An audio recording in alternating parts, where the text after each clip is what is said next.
Thanks for joining us as we take a closer look at the 2016 movie Rogue One, a Star Wars story.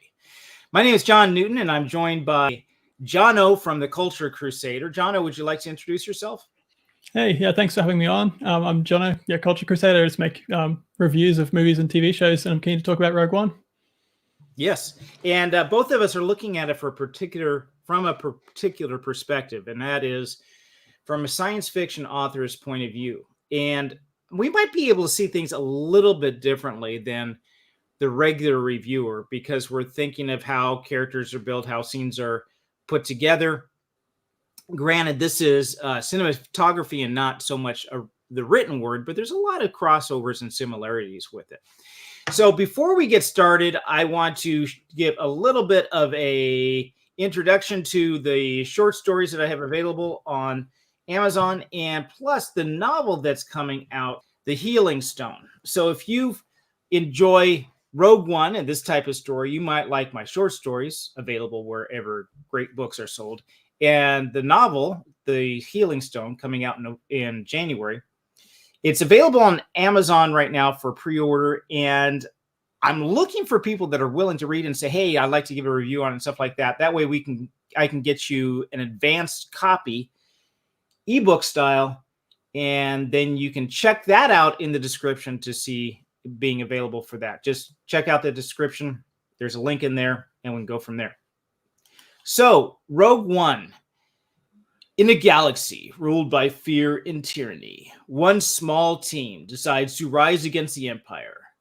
Rogue One, a Star Wars story, takes you on a daring mission where every move could mean the difference between victory and defeat. Led by the courageous Jyn Erso, the group of unlikely heroes must risk everything to steal the plans of the Empire's ultimate weapon, the Death Star. With high-stakes action, breathtaking visuals, and a story built on hope and sacrifice, Rogue One is now a thrilling ride that shows how even the smallest spark of rebellion can ignite a revolution. But will their efforts be enough to turn the tide? Packed with unforgettable characters and emotional depth, this Star Wars is like you've never seen before and will never see again from Disney. Be prepared to witness the courage and hope of rebellion.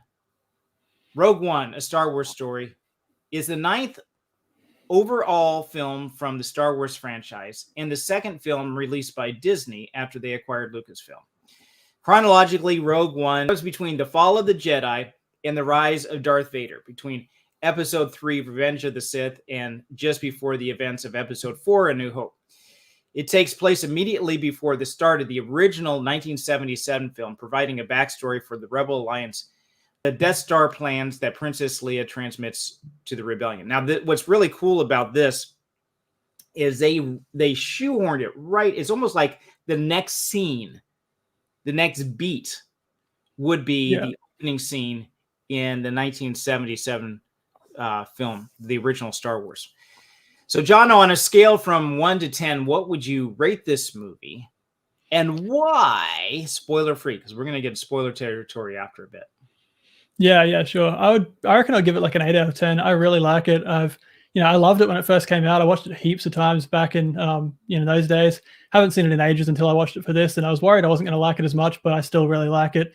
I think it's definitely the best thing Disney's done with Star Wars that I can remember, at least. I think there's always a couple of small flaws with it, a few like clumsy Easter eggs and references, a few strange plot contrivances, clunky dialogue and that, but it's pretty rare. Most of the movie's really good, and I love the idea of kind of almost a bit of a fresh take on a Star Wars story where it's a bit more military, it's a bit more of like a war story, but it still like mostly respects the original quite a lot.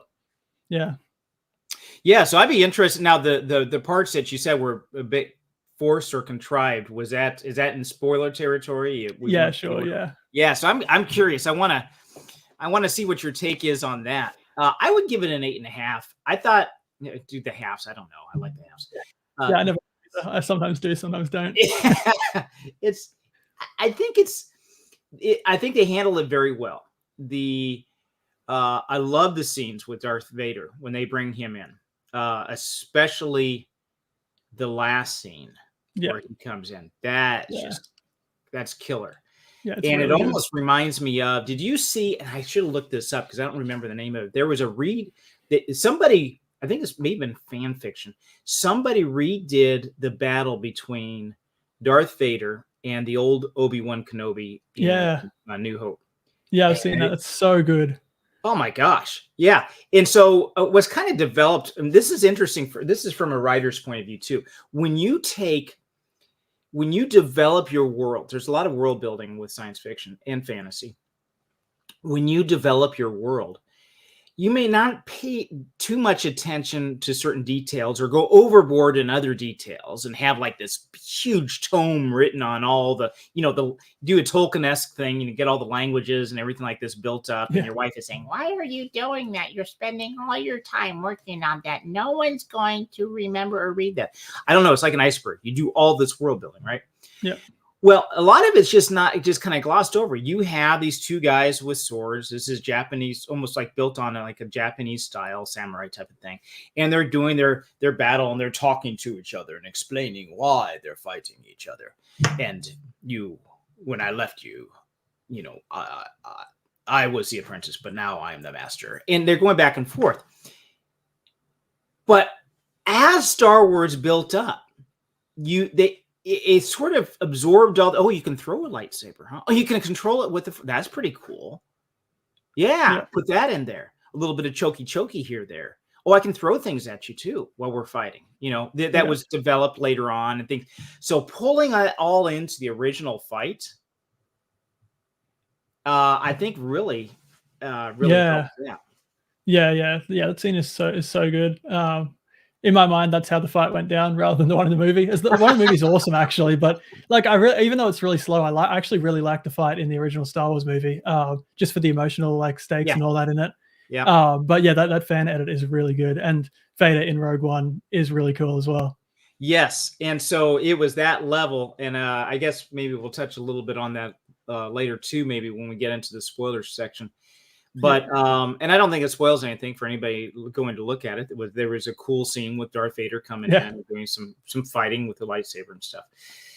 But how do you think that Rogue One stacked up against the original trilogy, their prequels, and Disney Wars?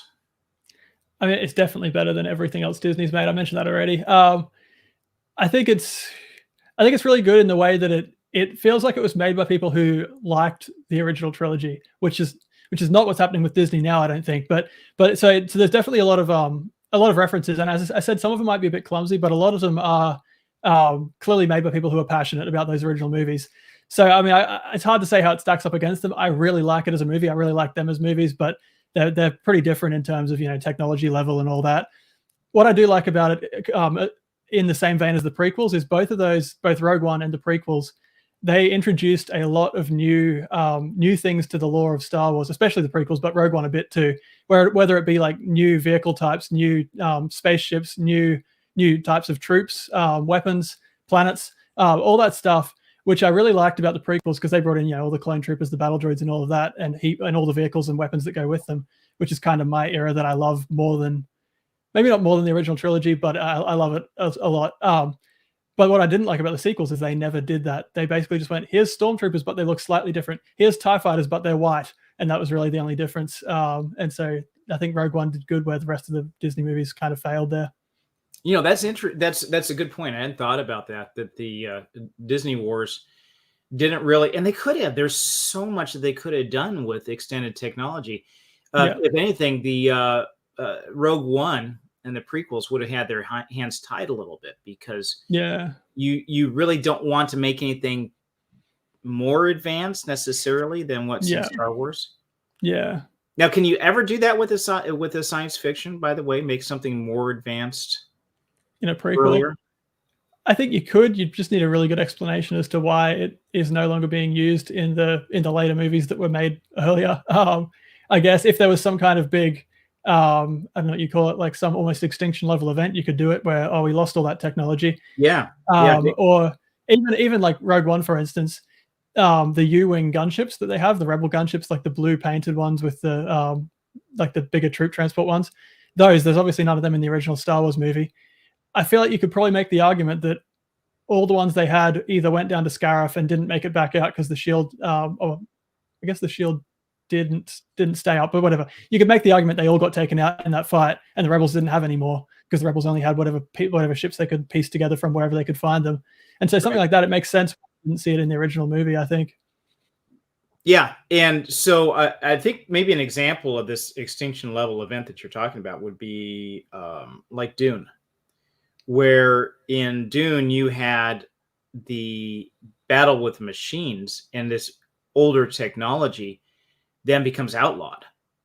You shall not make a machine in the likeness of a human mind.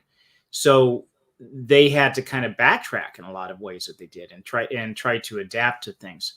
So if you have some kind of dark ages or something like that come up where you have this lost technology, that would be an event for it. But from a writer standpoint, you wouldn't be able to.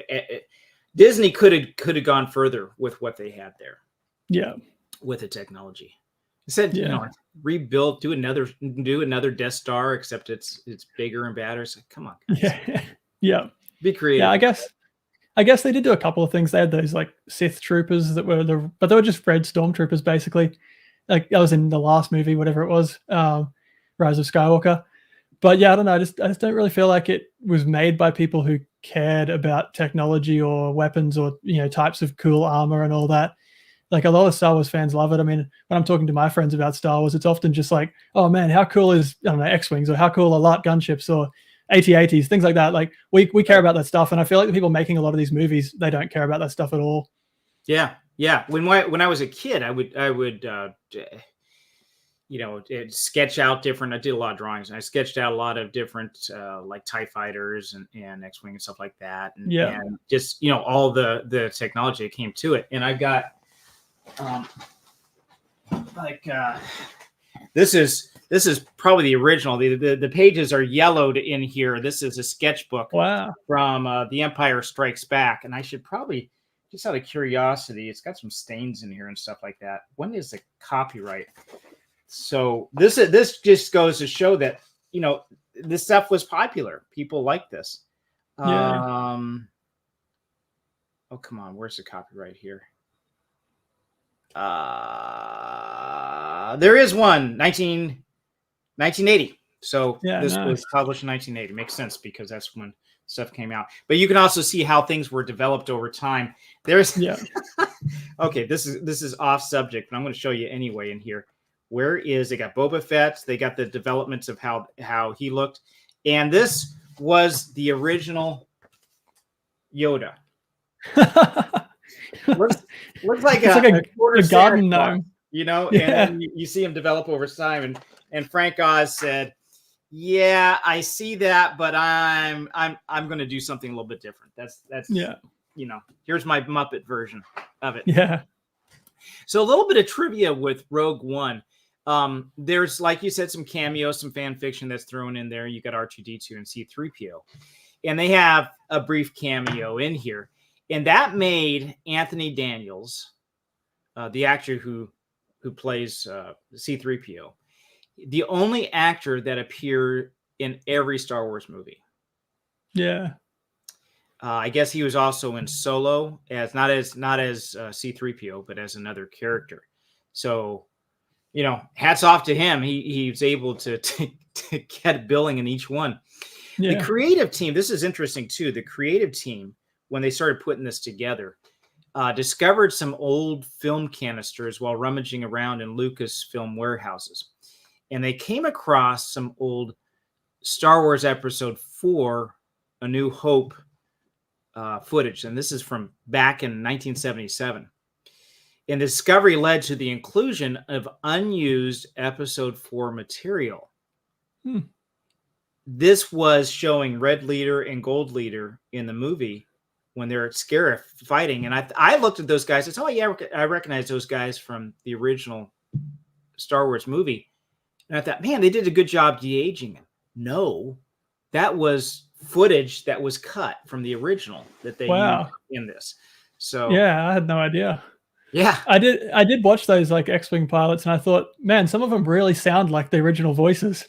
Because It's kind of struck me recently watching some of these old movies that the actors talk in a way that I don't hear people talk in modern movies. Like the accent or something is different. Something about the way they pronounce their words or enunciate or the rhythm of how they speak or something. And I immediately thought, as soon as I heard the X-Wing pilots talking, I was like, yeah, a bunch of these sound like they did in the original movie. And so that makes sense. Yeah. Now imagine you're one of those actors. You're like the red wing leader, the red leader actor, right? And you get a letter or notice or an email or something like that from Disney now saying, here's your check. You're thinking, yeah. And she got some, hopefully they did get paid for it and it's not written off hopefully. in some negotiation, right? Yeah. Then that would have been cool. Or his estate, maybe he died a few years ago. And true. So that would have been pretty cool. So if with all these things going on with Rogue One and the placement and everything like that, I think that we're going to have to move into spoiler territory because anything else to say after this point, if you haven't seen the movie, please go see it and then join us back for the rest of this. But I think we're just going to hit some other more interesting parts of the review. Now, one thing I wanted to do with you too is that in this theatrical review, I wanted to bring up the sections of the trailer and talk about these different parts of it as we go through. And see, I want to see what your comments were, and if you had any specific that you wanted to share with this movie too, we can go through that. I am going to ask you about those parts that you said, it was a little bit campy, it was a little bit off with it. So here is the first one.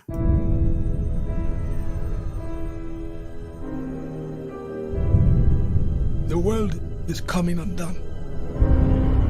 Imperial flags reign across the galaxy. Now, I'll start with this question. So we get introduced to Jen. We see her in the movie. We see her when she was young, and we see the struggle with her father, her family, and how brutal the Empire is. How do you think they handled her character development? I think she was reasonably well done. I think she may be one of the least interesting characters for me of the movie. I think kind of typical main character thing where I think just most things come a little bit too easy to her. Everybody looks to her for leadership before they probably should. Similar things, I guess, you could actually make those criticisms of Luke Skywalker in the first movie as well, where he becomes, red leader after two of the other red leaders get shot down. So I'm not saying it's, and I don't really have a big problem with it. I'm not trying to critique the original movie or this, but I think that just some of the things with her and how people would suddenly be looking to her as if she's some high-ranking leader when she's just been here for 5 minutes, I thought was a bit silly, but she was a lot more likable than most of these Disney strong female lead characters, where I don't know if it's just the charisma of the actress or if it is just how she was written and she's a bit more sympathetic with a bit more of some kind of flaws and some kind of struggles. She was definitely not done badly to the point where I had any great issues with her, but I also just didn't really care for her character that much. Do you know why you didn't care for her character that much? I don't know. I think it partly is that most things did come too easy to her, and there wasn't a big struggle. Obviously, I can see her character arc that you asked about earlier.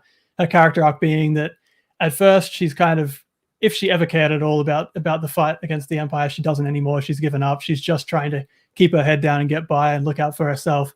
And then I guess she gets pulled into this mission. And when she realizes that her father had not actually given up and that he was still trying to fight for the rebellion, even as he was being forced to make the Death Star, she realizes that maybe she should actually try and step up as well. And then when he dies for the cause, that's when it really means something to her. And then she actually really steps up and becomes a good leader. I can see that character arc. And I do quite like it. Maybe that is part of why she works a lot better than a character like Rey. I don't know. I just kind of watching it again, I'm kind of just like, it still is kind of just feels a bit like generic strong female character, just a little bit more likable than the last one or the next one or whatever. Yeah, I think that they didn't rely. I think that one thing that made her more likable than a character like Rey or like Captain Marvel or some of the other strong female characters that you feel like you're being forced to like with her, she did have to earn a little bit more, and her strengths, the strength of her character was not based on her being strong in terms of a male character being strong. It wasn't a masculine strength necessarily. Yeah, not mostly anyway. There is like one scene where she beats up like 7 stormtroopers in one go, and you know, takes one out with just an elbow to the helmet and stuff. Yes. But it's literally only one scene in the movie. I don't think there's anywhere else in the movie where she does that. Yeah. And is that one of those ones where you said it was a little bit over the top or a little bit? Yeah, that's probably one of the lesser. That's like that one I wasn't too worried about just because it is just one scene and it doesn't have much bearing on the plot. I was just like, oh yeah, here we go. We got to have the girl boss moment, but whatever, let's get it over with and keep on with the story. So I didn't hate it, but I did think, yeah, this is more unrealistic than some of the other things that are happening in this movie, I think. I wonder if some of that is just how bad is more of a comment on stormtroopers themselves, how bad they really are. I mean, yeah, because you could. They're not aware of their surroundings. They I don't know. They're just terrible fighters. Mm-hmm. And I did hear stories about the actors when they put on those suits. They really can't see through those things. Yeah. The vision is terrible. So they're more or less just props. They're just elements they're put out here. Here's the bad guy soldier. Do what you can to get rid of him. You know, knock him on the head and he's unconscious or maybe dead. You don't know. And he's useless. So he can't even tell. Is he human? It's more like a robot. Yeah. Get away with it. Yeah, I kind of wish stormtroopers weren't like that, but they always kind of have been in all the main movies. So I mean, it is what it is. And also, you could argue that something like Donnie Yen's character, I forget his name, but the blind guy. Yeah, you could argue him fighting off the stormtroopers was more unrealistic than her. Although I think it's kind of implied he had the Force, so I'd let that one slide. But you know, she's not the only one doing unrealistic things, I guess, is my point. So it's not too bad. Yes.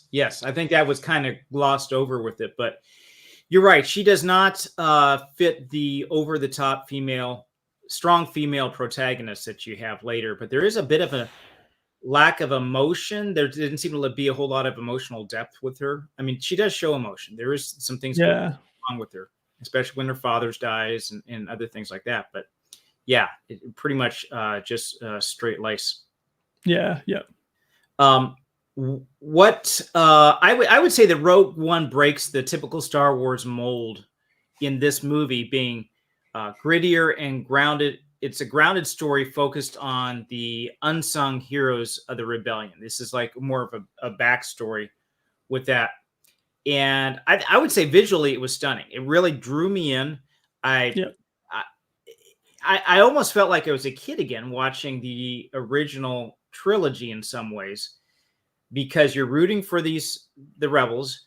You see the technology, you're pulled into the world. Did you feel that way at all? Yeah, definitely. Seeing all the old vehicles and things, ships, all the stuff like that is nostalgic, definitely. And there's definitely some really good, I thought really good cinematography shots and things. I love the shot with the Star Destroyer emerging from the shadow of the big Death Star laser as it's being brought down to be placed in position on the Death Star. That was really good. The visual of the Death Star destroying Jeddah City was really cool, especially when it comes in and eclipses the sun before it shoots.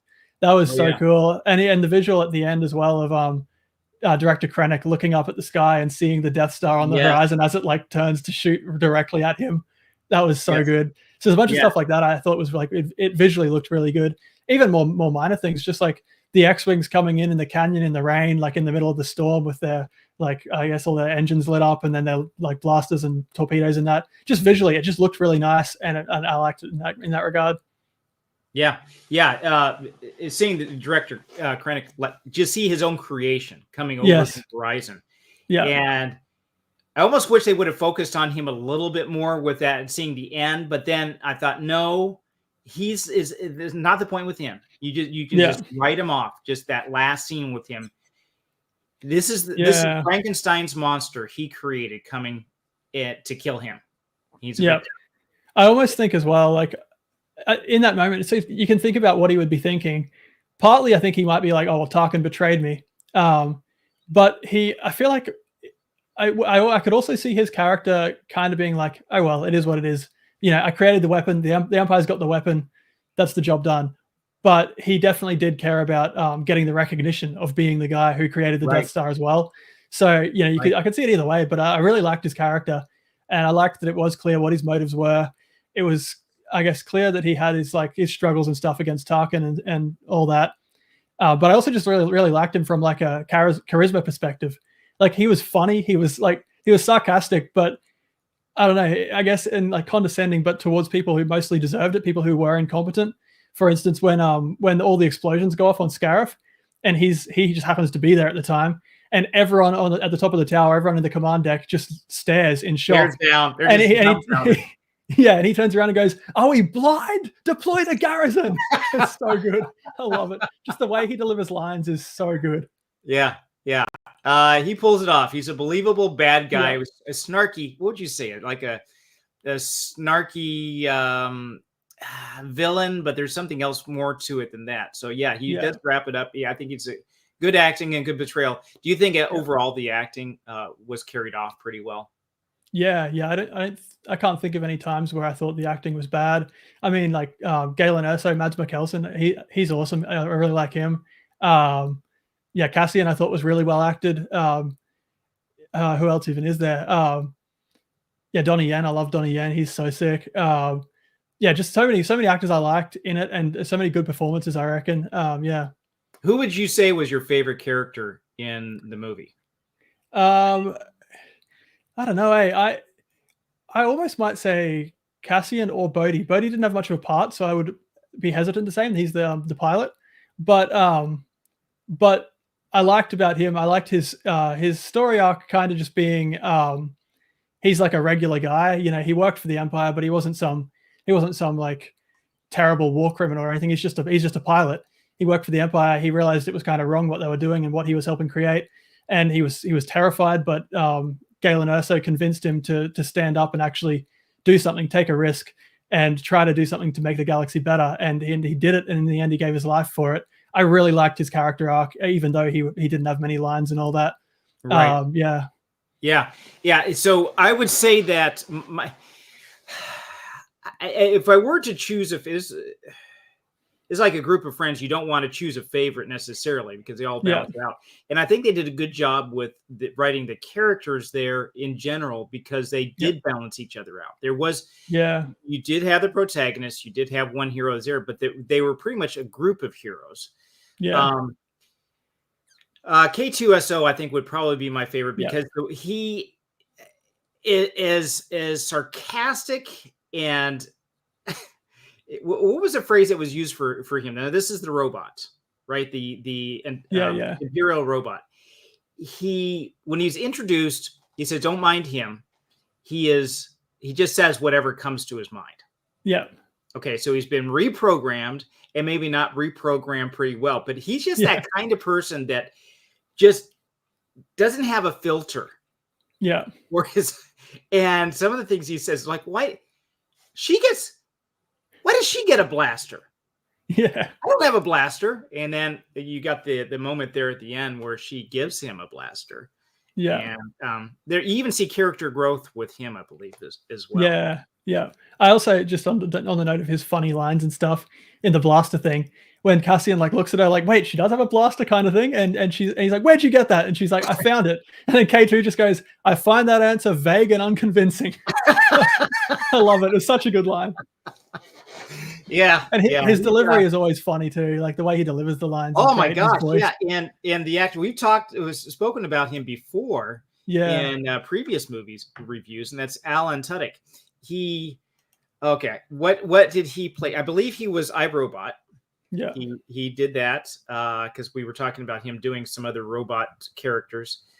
He did I just did Firefly. Did a review on Firefly and Serenity on Tuesday. So a couple days ago did Serenity. He was a main character there. What other things have you seen him in? I don't even know if I've seen anything else with him. Not to my knowledge anyway, but I'm not that familiar with how he looks because I've only seen him playing robots. So I don't know. Have you ever seen A Knight's Tale? No, I haven't. Okay. You might check that out. That was a good, so it's medieval. Yeah. But I guess he plays a squire in there, but he's one of the main characters. yeah, if you get a chance to check out A Knight's Tale, we might even do a review on that. That's a good movie. So let's check out another part of the trailer and see if I can get your comments on this. Yeah. Can you be trusted without your shackles? Let's just get this over with, shall we? We've a mission for you. A major weapons test is imminent. We need to know how to destroy it. Now, that's the scene you were talking about earlier, right? Yeah. That scene visually looks so good, I reckon. I found it, one thing I just thought is then it's not a big critique, but I did find it a little unbelievable that the whole laser would get put in all at once. It looked like something that should have probably been built in place, but that's it doesn't matter when you've got such a cool shot that it's worth it. Yeah. One thing with the trailer is also of you coming out to say, are you sure you want to handle it that way? Yeah, I mean, I mean, to be fair, you're building it in space. It's not like you have to deal with gravity or anything. Like maybe it is just as easy to build the whole laser separate and then put it in place. I don't know. Seems like it'd be hard to move it, but whatever. It really doesn't matter. It's just something that popped into my head. But something with the trailers I noticed, because I just watched both of them before this live stream. There's a lot of stuff in the trailers that isn't in the movie, whether it's just lines and things or different shots and things like that. I know I'd heard that I think like the original director maybe got replaced or something at some point. So I think they probably reshot a lot of stuff and re-edited it and all that to make the movie a bit different to what it was originally intended. But there's a lot of stuff that came up in the trailers that I was like, yeah, that was not in the actual movie. It's really? Kind of funny. Yeah. I didn't see that. Well, I'm not sure if maybe in this trailer there. Yeah, maybe not. Maybe it's more accurate. Yeah, I don't know. Yeah, that's pretty cool. Sometimes you can have inverted expectations if you come to a movie and say, wait a minute, the Hulk was supposed to be with these guys here. Why isn't he with them? You know? Yeah. It actually happened in Infinity. It was Infinity War or Endgame. Yeah. There was a couple of scenes where there was say the people were actually looking forward to it and didn't get to see it. One thing that I do like about this, and this the beginning of that scene or that trailer section showed it, was the integration with the next movie. You have, looks like some of the same actors, some of the same sets that are there. Yeah. They did a lot of reconstruction, like Grand Moff Tarkin. They had another actor stand in place and they CGI'd it. I think the CGI was that a little campy and not believable for you? Yeah, it wasn't great. I remember when it first came out and people were saying, oh, that was bad CGI. And at the time I was like, looked okay to me. But watching it again now, I was like, it doesn't look too good. But I mean, what else can they do really? Like Princess Leia, I think looked worse. I think Tarkin looked better than Leia. Yeah, I don't know what it was about Leia. I think maybe the forehead wasn't right or something like that. Something just didn't really come off. But they did, I think in general, they did a good job of blending the scenes together and make it look like you'd almost, I have never done it before, but watch these two movies back to back, no pause, just go from one into the other. I think that would be a pretty good way to do it. Yeah, we get a lot of snow in my area, so maybe if I'm snowed in someday, and sit down with these movies with my kids and say, okay, we're just going to do a little bit of a marathon and just see how these go together. Yeah. Okay, so here's another one. Get your take on this one. I've been recruiting for the rebellion for a long time. We destroyed our home. I fight the Empire now. I fear nothing. All is as the Force wills it.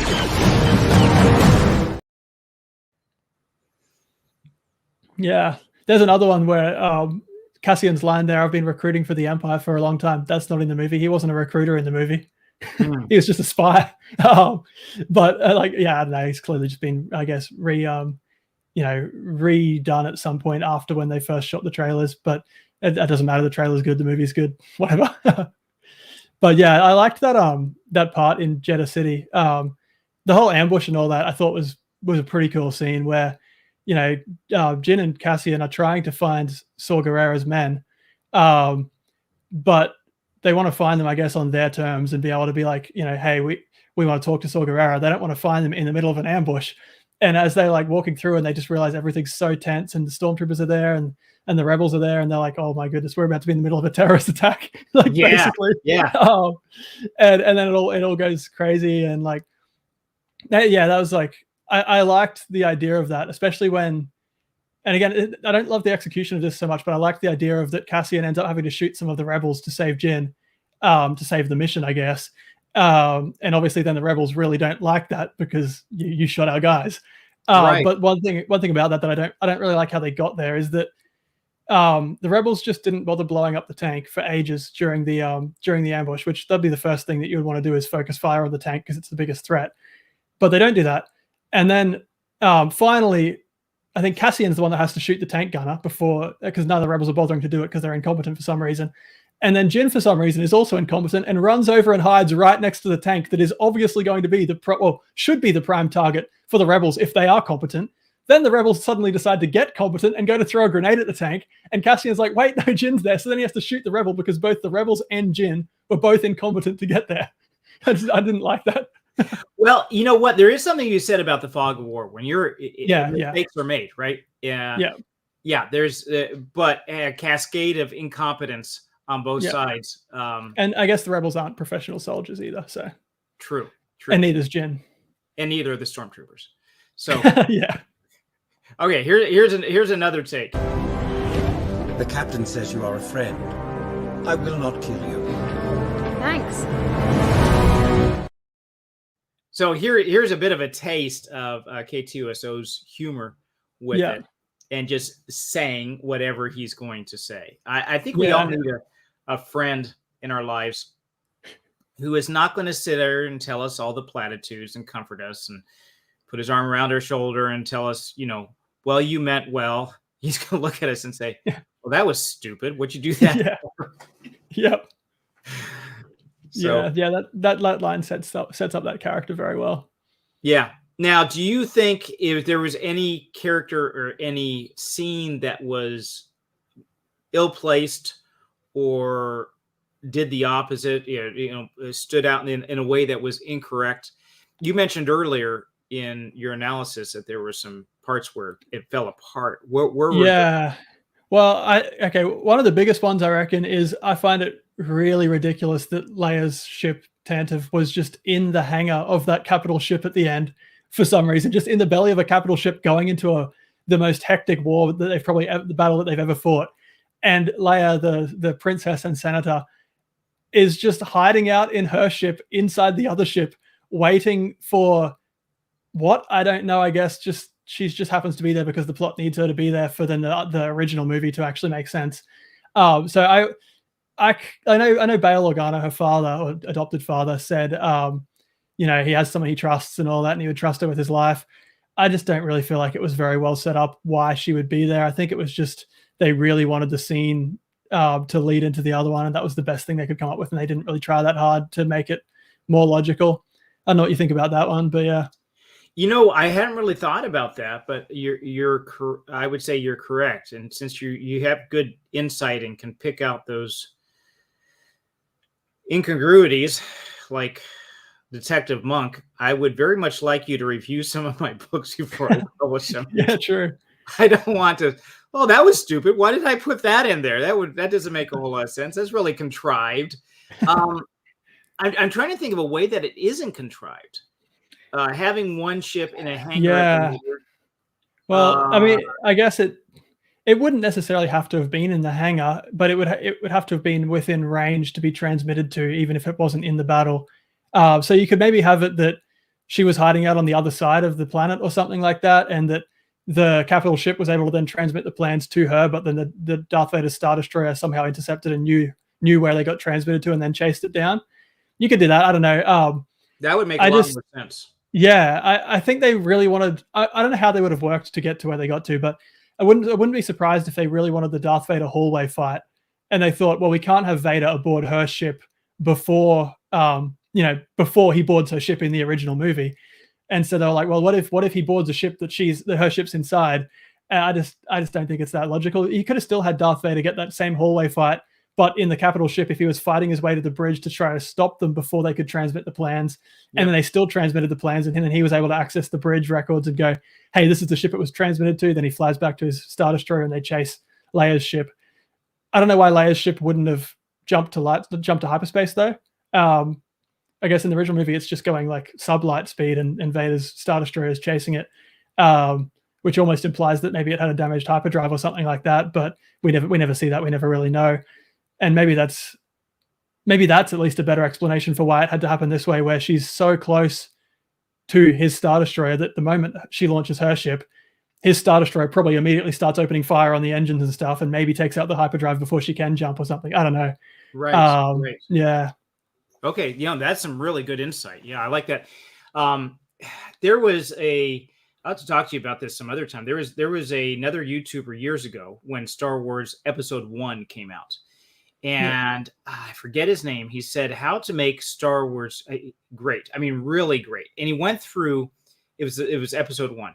He went through and pulled it apart and then put it back together. And I'm thinking, man, that would have really have been a better story. Yeah, true. And so this, I think that would have, I think that you're correct. It would not have added maybe just a couple more minutes to the movie had they set it up that way. And I don't think it would have made it more believable. Yeah. I also think, unrelated to Leia, but I don't really know why the captain of or the admiral, whatever he was, of the flagship didn't transmit, or at least try to transmit the plans to every rebel ship in the area. Because that's what I'd be doing. The moment you get something that valuable, I'd be transmitting it to every single rebel ship in the area and be saying, guys, jump to lightspeed as soon as you can and travel to all different places so that the plans are all across the galaxy already. And then, rendezvous later to try to get them back into the hands of the rebel leaders. But I don't know why he sort of just sat on them unless his ship got disabled before he could do anything. I'm not too sure on that. Well, they did say that when they went to transmit the data, that it was huge, and they could only transmit it with that dish. Which I feel like surely other ships would have had receivers on them too. Like I feel like all the ships should have been trying to receive that same signal also, so they wouldn't even have to transmit it from the flagship. They could have transmitted it from the surface. And even I felt like even that the whole thing about the planetary shield blocking the transmission. I felt like I can kind of see how you could say that, okay, if the shield blocks all physical objects from coming in and out, maybe it blocks whatever the transmissions are, radio waves. I don't know what they use in Star Wars, but I like shields in the past haven't done that. The Death Star, the second Death Star, had a shield around it from Endor, and I'm pretty sure it's heavily implied at least that the Emperor was in communication with the guys down on the surface in Endor. And I think he also communicated with Vader, who would have been outside the shield. So not all shields block communications. I just don't really get why they needed to take out the shield to get the file through. Like, it shouldn't matter what size the file is. The shield should either block the communications or it shouldn't, I would think. I don't know. Yeah. Not only that, but their technology is so much more advanced than ours. Yeah. Data rates and compression, file compression, I would have thought they would have better technology. This is almost like she was running like an old DOS program and trying to get like the modem noise coming on with that. I could see that taking a long time to go up. But if they're that level of, what are we talking? Are we talking about all the entire plans of the Death Star, the entire thing need to be transmitted? There was only one section that maybe that's all. She had to do it real quick. So she had to get the whole thing and say, I don't know where it is in here. I can't do any data mining. Here's the whole thing. Take it all. I guess that was kind of the point with it. Yeah. Even like, okay, so it wasn't stopping all transmissions though, because Bodhi managed to tap into the communications tower and get a transmission out while the shield was still up to tell them, take out the shield to then allow the bigger transmission to come through with the plans. Seems like a bit of a contrivance. Also, I don't know why Bodhi had to go to a tower when we've already seen previously that ships have interplanetary communication. They could definitely, like that ship an Imperial ship too, by the way, should have been able to communicate through the shield with and send the signal without him having to manually go out and hook in a cable. And then even if he did have to hook in the cable, surely it would have been better to send K2 or someone who was inside the facility to just go to a terminal and send the transmission from inside the terminal instead of making Bodhi risk his life for it. Excellent points. Again, I'm going to ask if you could review some of my stories before they get published. I mean, I'm keen to read them. I just always I have so little time for so much stuff. I always try to. I'm always like I should find time to read. Your stories. My sister's got books that she's written that I need to try and find time to read, and I want to, but yeah, it's hard. And I don't mean to.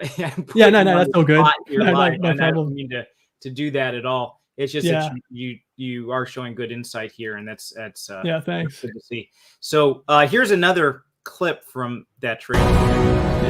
There isn't much time. Every day they grow stronger.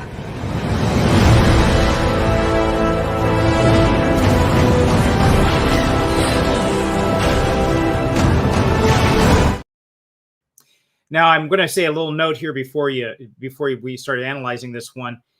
There may be a copyright claim on some of these that I might have to take down. So if I do have to, if you're watching this later and it looked like we were going to watch a trailer clip and you don't see it, it's because it was removed from our review. Yeah. I don't know if it will. This is always touchy. It's hard to do. Yeah, that music might get you. I think John Williams' music can be pretty strict on its copyright from what I've heard. Darn it. Yeah, so that might be taken out. We just did have that with our last movie, Serenity. There was a section in there, but I did a dispute to see if it could be bypassed, because this is fair use. It's we're not trying to claim anything. Yeah. So we'll see how things roll with it. But with that clip, what would you was there any flaws that you had seen in there, or was that part of a character development that you wanted to get into a little bit? Trying to remember what the clip was. I saw the scarf part. I was trying to figure out if my audio was balanced. So I was trying to watch the live stream on my other monitor while the clip was playing. So I didn't notice any character issues in that. I did like that scarf battle at the end there. I thought that was really good. I love that planet. It looks cool. I love the new Stormtrooper designs they used for the planet. The Shore Troopers, the ones that are like kind of tan armored. Yes. So yeah, they're pretty cool. But yeah. Well, maybe a comment about the music there too, because that's still in some. Well, I wouldn't say quite sends shivers up my spine, but it really locks me into the mood for this. When you have echoes of the Imperial March or other aspects of his music that comes in, it's like, I'm ready for this. I know something's coming. From what I understand, when they did the original the trailer for the original 1977 A New Hope in theaters, it did not do well. They showed it was like, trailers before the main movie would come on. They'd show prequels to or different scenes for upcoming movies. Yeah. When they did the original trailer, they didn't have John Williams music in there. Yeah, okay. And this was a comment, I believe it was by Mark Hamill, because he went with Carrie Fisher to an early release. So Luke Skywalker and Princess Leia, the two characters. They went to a theater afterwards to see that, some of the trailer coming up. And when they did, and they didn't have it all pieced together too well, and I think some of the special effects weren't all in place, and they didn't have the music. They heard somebody in the theater comment like, "Well, that's not going to go out very well. That's the stupidest thing I saw." And he's like cringing there. He says, "Oh man, we just wasted all this time." But that music makes a huge difference. Yeah. In how it comes off. Yeah. Okay, so let's hear another trailer that hopefully will not be. Yeah, I'll pay attention to this one. There is a 97.6% chance of failure. He means well.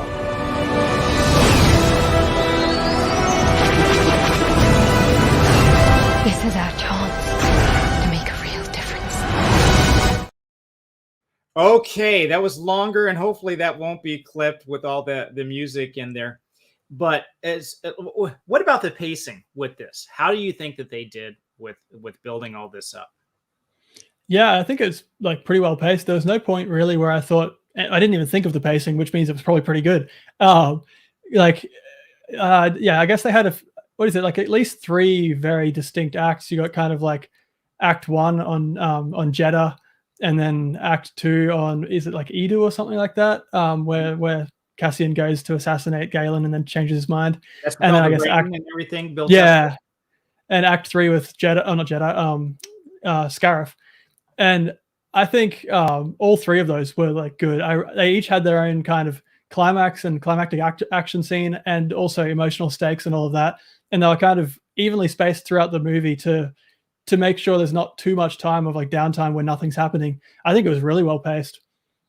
Well, okay, so I did a little bit of looking into this and saying, does this follow the hero's journey? Does this follow like Blake Snyder's Save the Cat format or Michael Haig's 6-stage plot structure?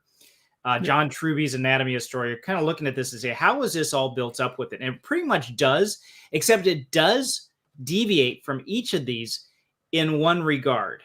And that is what happens at the end to the main characters. Yeah.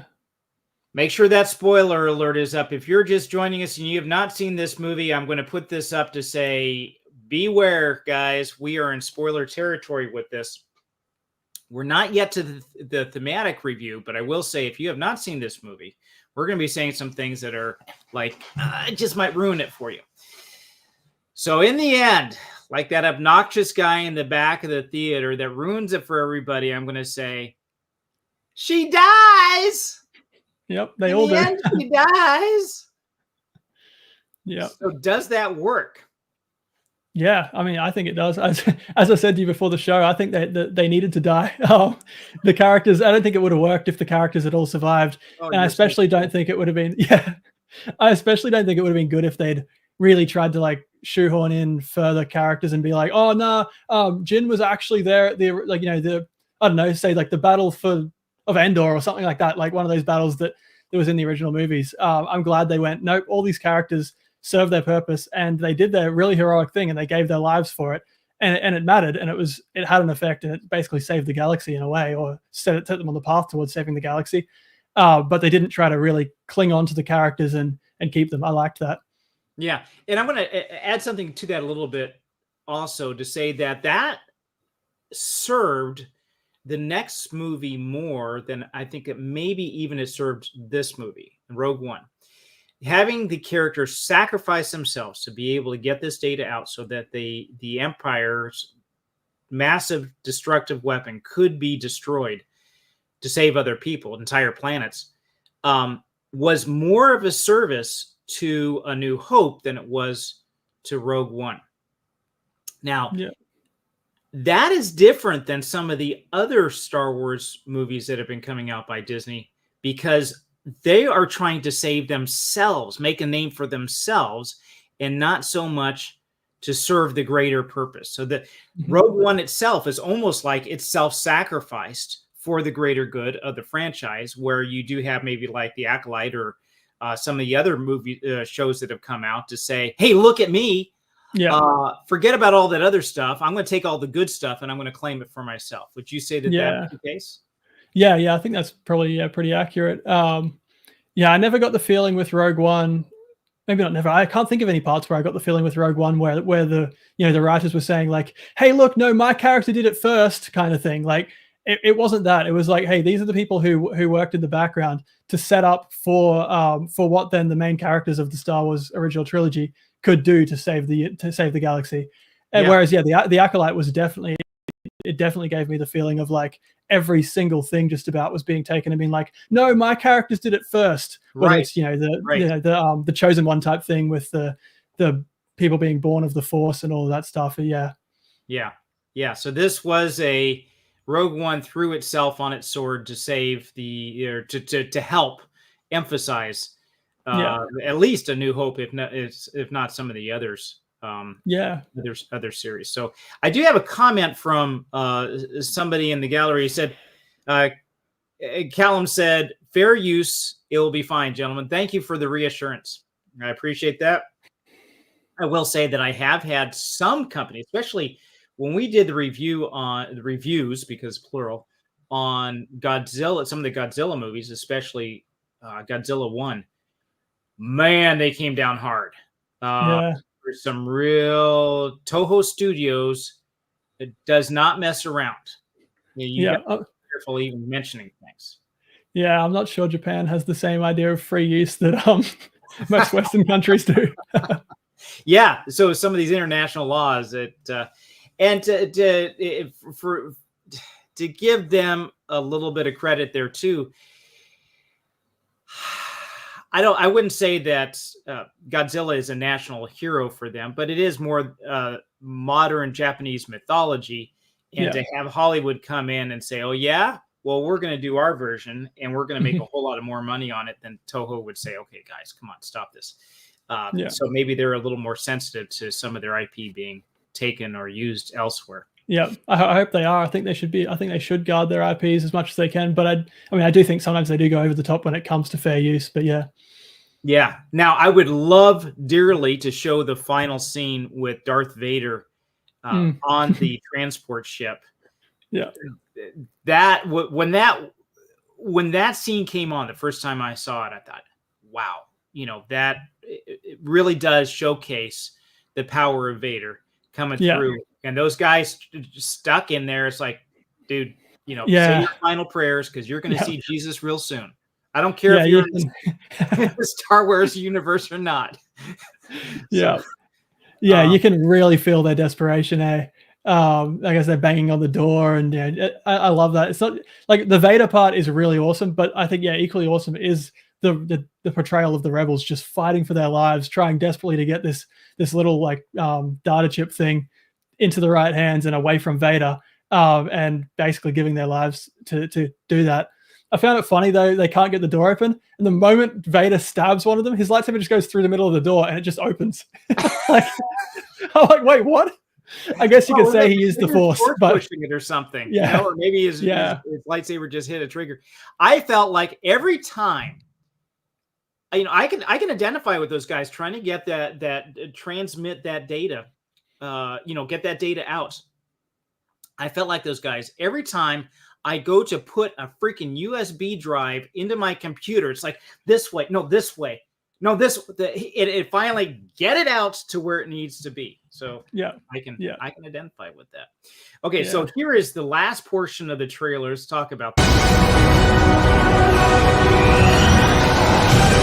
Are you with me? All the way.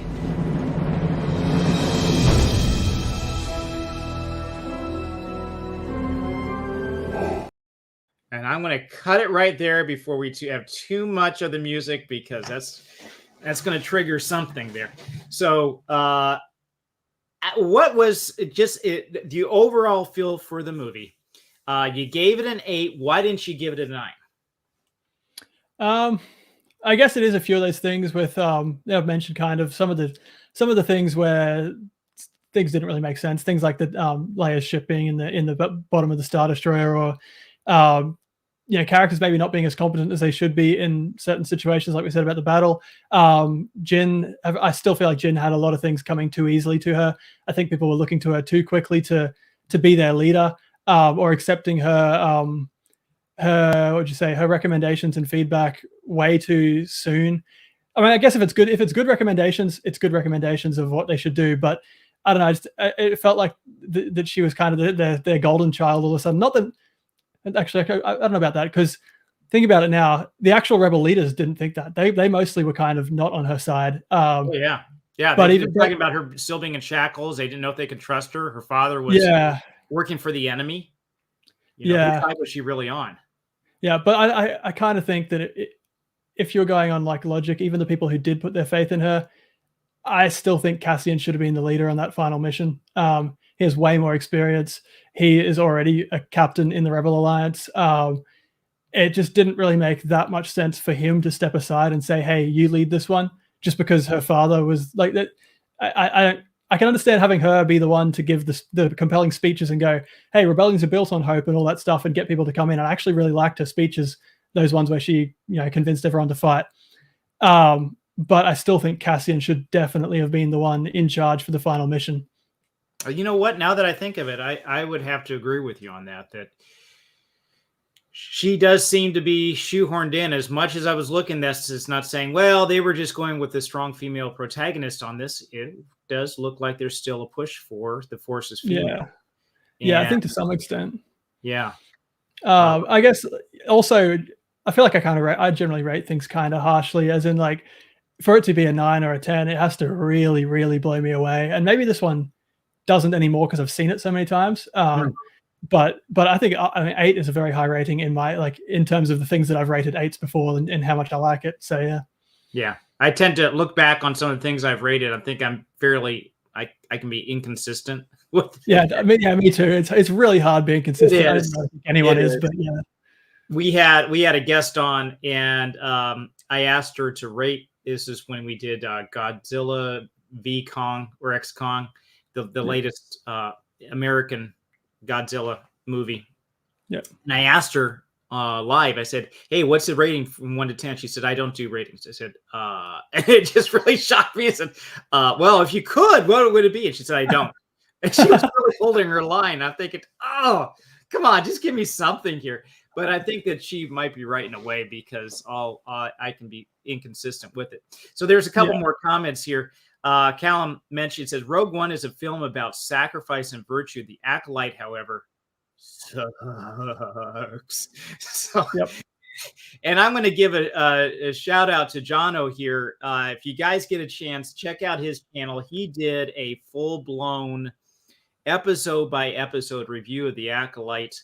Then did you do a final recap on everything? No, I think I only did each episode, but yeah. Okay.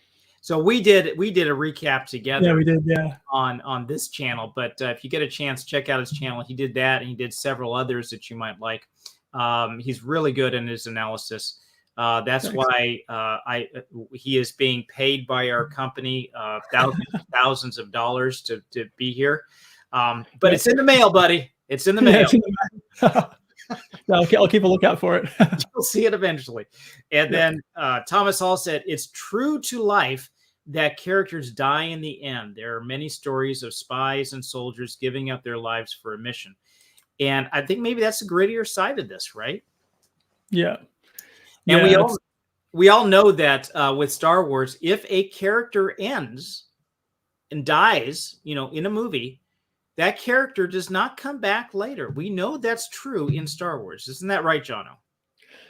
I mean, yeah, as long as it's not a Force ghost or a random apparition in Kylo Ren's mind of his father forgiving him for killing him. But no, for the most part, actually, Star Wars is generally pretty good for characters staying dead. I guess excluding Ahsoka, because Dave Filoni just can't let her go. But yeah. Yeah, it was somewhat sarcastic there. And then Thomas also said, but it's not a common Star Wars thing that is high fantasy and the hero lives happily ever after. I think in this case, it worked. And I think that we're pretty much all in agreement in there that this was well done. It lends power to it, that their sacrifice has that much more credence or weight to it when they're willing to do this.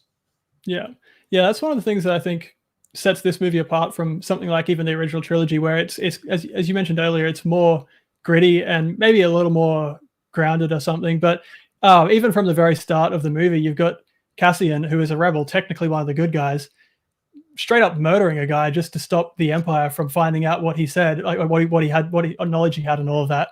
And so the movie immediately sets up that like this movie is going to be more about the good guys maybe aren't always doing good things to try to achieve their goals.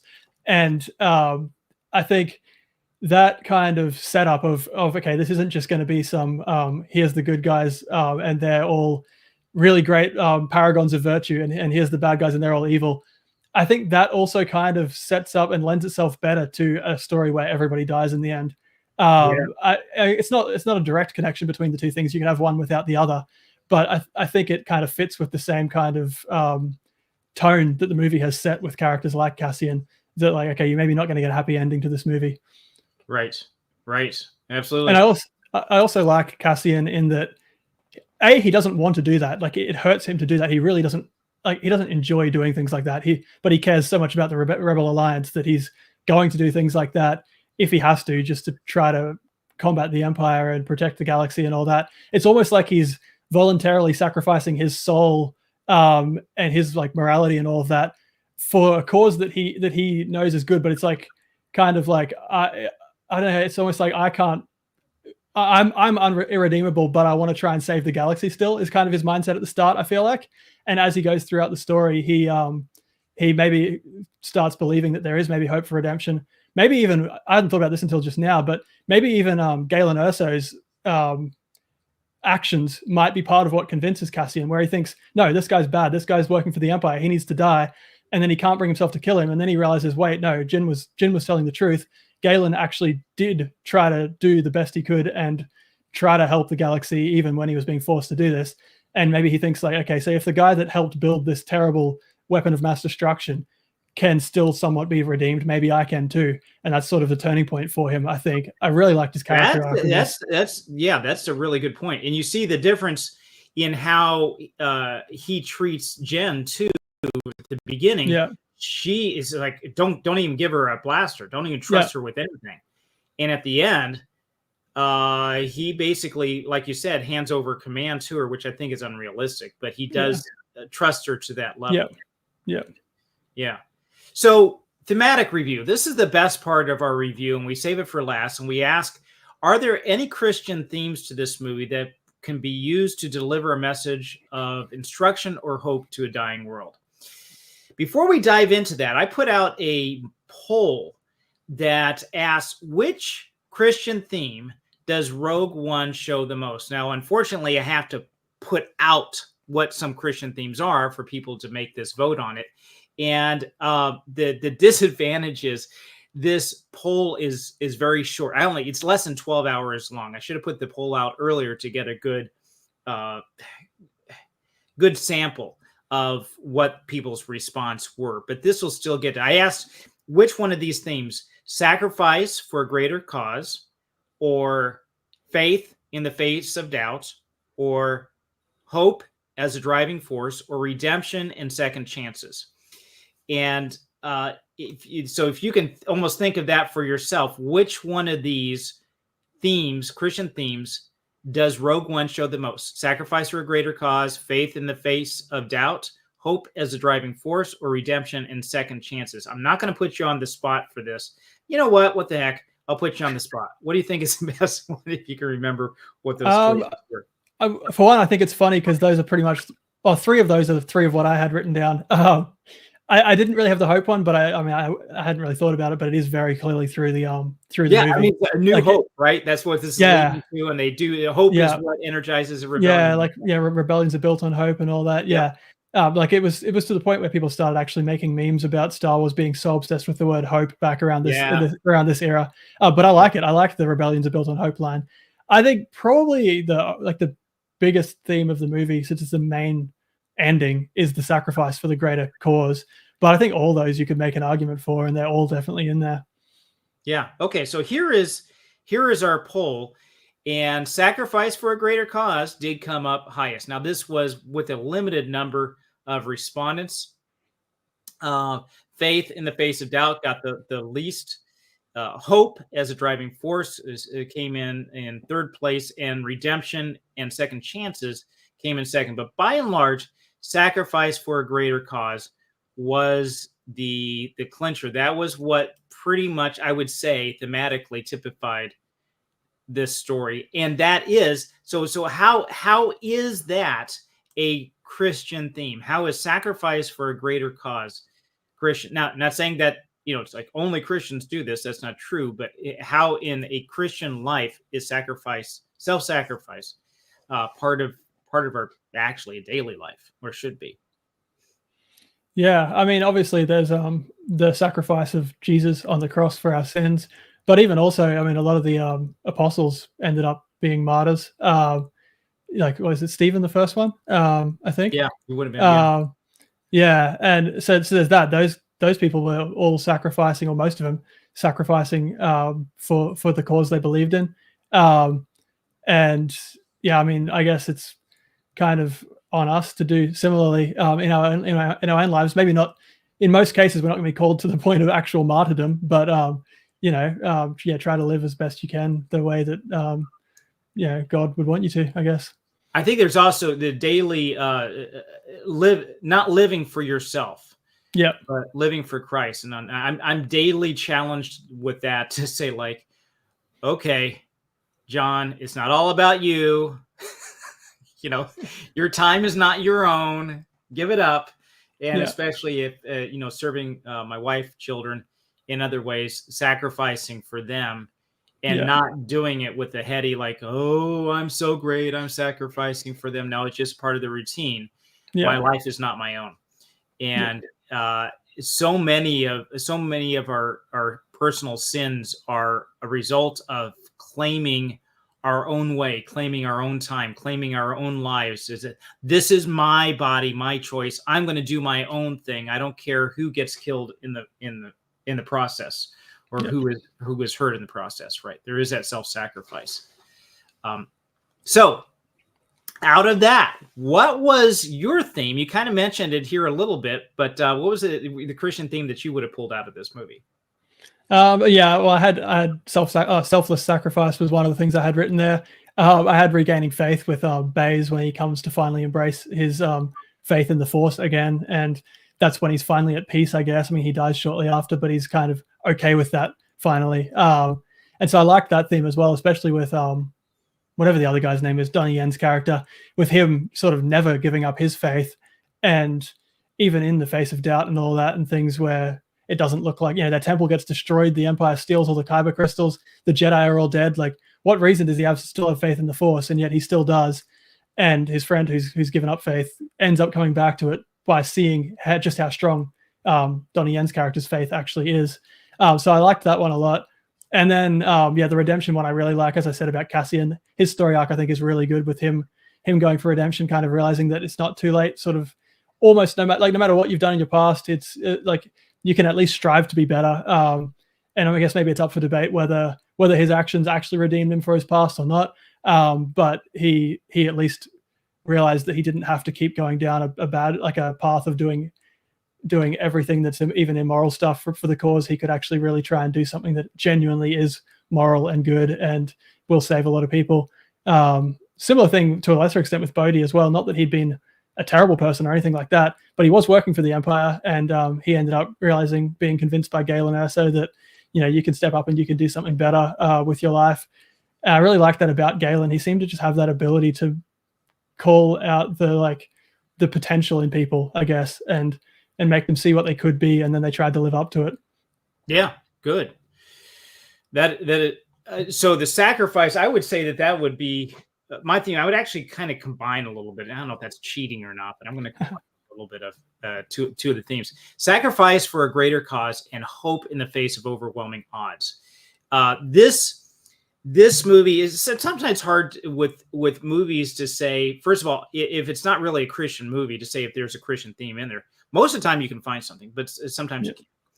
And again, these are the reason for us doing this is because a lot of times these movies ends up being our modern mythology, and we want to introduce Christ and God's plan for not only our salvation but our lives to other people that are not Christian. Sometimes we need to use the language of the world to do so, and the images and the mythology of the world to say, here is this picture, here is a picture of Christ in the Bible, and here's how these things kind of meet. They're not a full picture, it's not a full representation, but just like this happened, here's this. You enjoyed this, you like this. Here, look at this aspect of God, because you have a lot of people that would have negative image on either God, Christ, the church, etc. The whole, everything there can be painted in a bad light, where you say, we're going to put in some good light, and we're going to look at this in relation to some of the mythology that you buy into. So here we have the combination of sacrifice for a greater cause and hope in the face of overwhelming odds stands out as a unique in Rogue One. A lot of movies, you have one or the other, but this really showcases the combination of these two. While many films explore self-sacrifice or hope, Rogue One emphasizes the idea that the character sacrifices are not for immediate personal or even collective survival, but for a future that these people may never witness. And in the case of Jen and the others at the end, they don't witness because they never see the destruction of the Death Star because they're dead before them. This blend of self-sacrifice with the belief that their actions will spark hope for a distant, better outcome is particularly poignant in this movie. Unlike many movies where heroes triumph within their lifetimes, or see the fruits of their efforts, Rogue One sets itself apart by showing characters knowingly walking into impossible situations, fully aware that they won't survive, yet driven by the hope, keyword, that others will. The movie emphasizes this in its final scenes, where hope is literally handed off in the end to Princess Leia. So this unique combination of sacrificing oneself without seeing victory, all while trusting in the hope that will carry forward, resonates deeply with Christian ideals of living for a future promise that may not be seen now, but we will eventually get.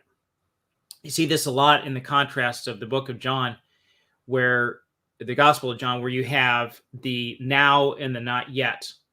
The kingdom of heaven is at hand, yet there is still something future to come. That we do have this salvation, but it's not fully realized until later. All this contrast between the two. And you can use the ideas in Rogue One as leverage to be able to pull some of those things out.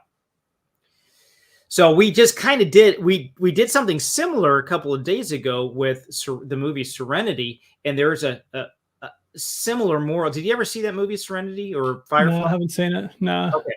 Okay. It's a bit campy. It's not a high rating movie, but it's a bit of a cult following with it. You had the series, just one season, Firefly, which was a sci-fi Western, so to speak.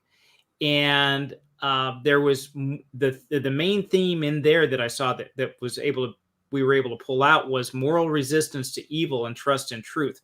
So there's a lot of similarities to that with the themes in this movie.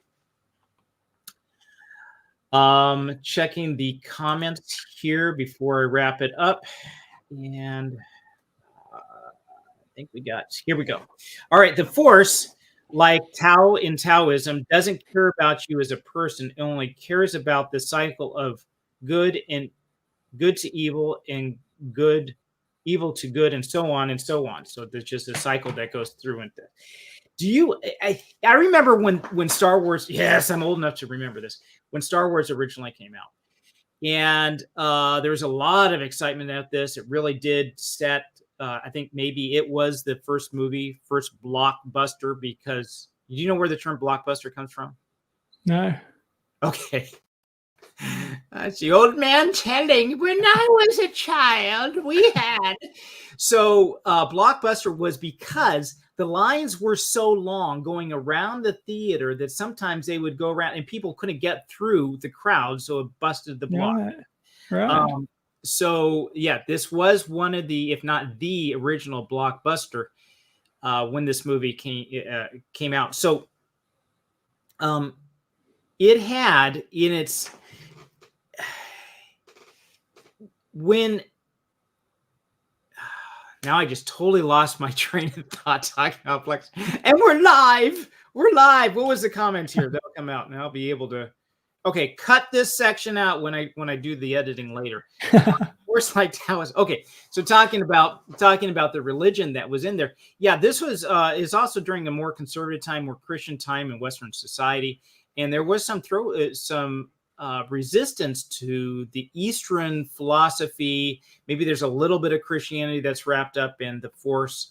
I think it would be worthwhile for you and I to sit down in the future to talk about, since you've done so much work on Star Wars before, and this wouldn't be too much of a pull, I don't think, for you, is to compare the religion of the Force to Christianity and maybe compare that to Buddhism or Taoism or things like that.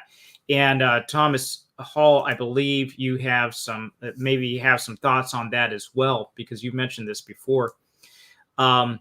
there's the impersonal part of the Force. It's just a movement. It's almost like gravity. Gravity doesn't care about you. It doesn't care about your feelings. It doesn't care about your family. It's going to do what it does in the same way does the Force. But one main difference with that is we do have a caring, loving God who is willing, this self-sacrifice that we talked about in this movie, sacrificed himself on the cross, which goes counter. How could God do that? Muslims don't understand that. To the point of death, burial, and resurrection for us, to provide that way for us. And why can't God do it another way? Well, it's because how he set up the system. But yeah, it'd be worthwhile to have that big discussion. And then Malcolm mentioned, yes, the Force isn't a man to relate to. It's an energy field, sort of like what we were just talking about with gravity, or maybe the strong nuclear force or something like that. Yeah. So any last thoughts? No, not that I can really think of. I guess one other thing I liked about this movie is that it depicts a loving father. As in Galen Erso. He ends up getting taken away, so he can't be there for Jin. But he's very clear that he never stopped thinking about her. Actually says the opposite of that. He says he could only think of her when he was in times when he was strong. But he never stopped missing her. He never stopped loving her, and he always hoped that he could, somehow do this and get back to her, but he was also doing what he was doing to protect her and the galaxy that she would live in. And I like that because so often now, I mean, it's getting there's so few good father figures in modern media these days. And I don't know if I'd say Galen is he's definitely not a perfect father figure, but I like that he is at least trying to do right by Jin. Yeah, very good point. You're right. We do not see enough of that. We need to see those role models. As much as we hear that, different groups not being properly represented, we definitely do need to see strong, good fathers represented there, because we do that as an idea. Even if it's just an ideal to say that, my fathers make mistakes. Fathers are human and do things they shouldn't. Fathers can be absentee fathers. Fathers can be abusive fathers. Fathers can be, all these things. And we know that, we see that, but we also need to see with the ideal in certain cases too, where this father was self-sacrificing. Yeah, very, very good point. And I do have another comment from Callum. I thought Jaws was the original blockbuster movie. I think you're right. You are right. Jaws did precede the original Star Wars by, was it 75 or something like that? So it may have preceded it by a couple of years, but that was a big one. Good call. And if there's another one before that I'm not aware of, then that can be there too. So when you get down to it, the calls for rebellion in the movie Rogue One seem to be based on emotion, in my opinion, and not foresight. They knew that what they were rebelling from, but not what they were rebelling to. And that's why in the real world, rebellions like this ultimately fail to bring about lasting change, no matter how heartfelt or courageous they are.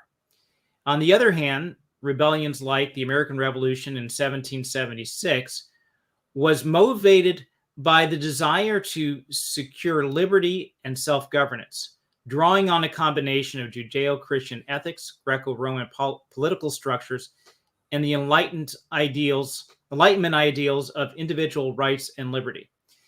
The rebellion that grants us the longest lasting results is the one against the dark forces ruling this evil world we inhabit. That war is already won. It was won on the cross by our champion.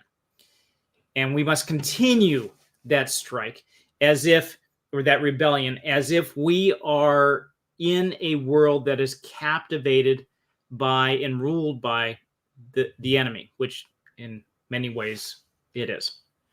So anything coming up for you that you want to let people know about? Yeah, I'm probably going to do one more video on SEAL Team, even though nobody really watches those videos because not many people have seen that show. I really like that show. It just ended, the final season, and I actually thought it was a really good ending. I think it's got a lot of great themes. It covers a lot of great topics and things, and really good masculine hero characters.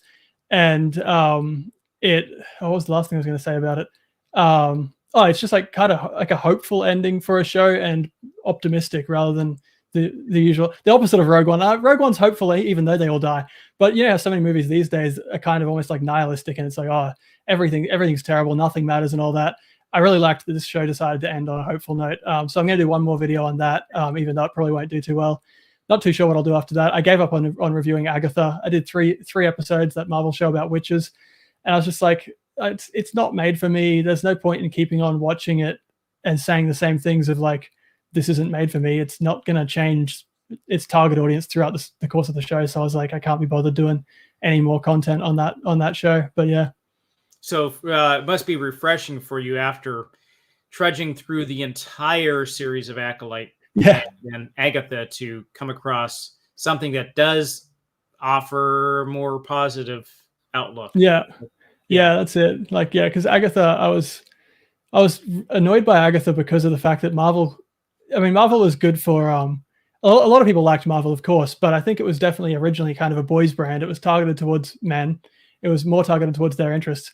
Agatha basically flipped that entirely on its head, and I would say almost spitefully, deliberately made something that was as far from what men would enjoy watching as possible. And so, seeing SEAL Team, I'm like, this is one of the few shows that remains that really was genuinely targeted towards guys, and so I really liked that.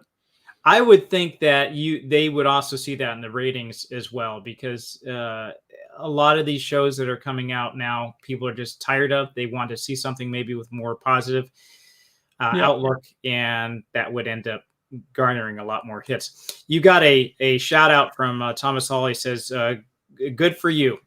So being able to slog through that and find something good. I have a couple of things coming up this Saturday. We're going to be doing a review. I say we because I'm going to be joining Eric from Your Brother Christ and El from Eloi, so Elohim. We're going to be joining Hatun Tash on her channel to review Fatima, the Lady of Heaven. Came out in 2021. We're going to review that together. We did a review with her back a couple of weeks ago on Am I Racist? That was the one by Matt Walsh. We also had a review for that as well. And then coming up next Tuesday, I'm going to be joined by Seth Wallace, and we're going to do a review on the movie Reception. Inception? Excuse me, Reception. Inception. Yeah. So maybe there's a sequel called Reception, and we'll see what that has. And I'm looking forward to that. And I want to thank you, Jono, again for joining us. This has been a great review of one of the few, if not the only good Star Wars movie to come out of Disney. Yep. And I'd like to see more from them, but there was hope in this movie, but I have no hope that Disney is going to come out with another good Star Wars movie. But we'll see. The one thing that might provide a little bit of hope is Andor. It's very slow, so I didn't love it, but it's made by some of the same people as Rogue One. So we'll see what happens with season 2, but hopefully it picks up and continues to tell the story of, I guess, how Cassian Andor got to be the character that he is at the start of Rogue One. That's maybe the only thing coming out of Star Wars right now that I even have a tiny bit of hope for. Yeah. Okay.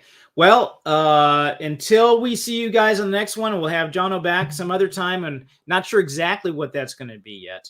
But as always, we'll be looking forward to it. So until then, see you guys later. Oh, and in case I don't see you, good afternoon, good evening, and good night.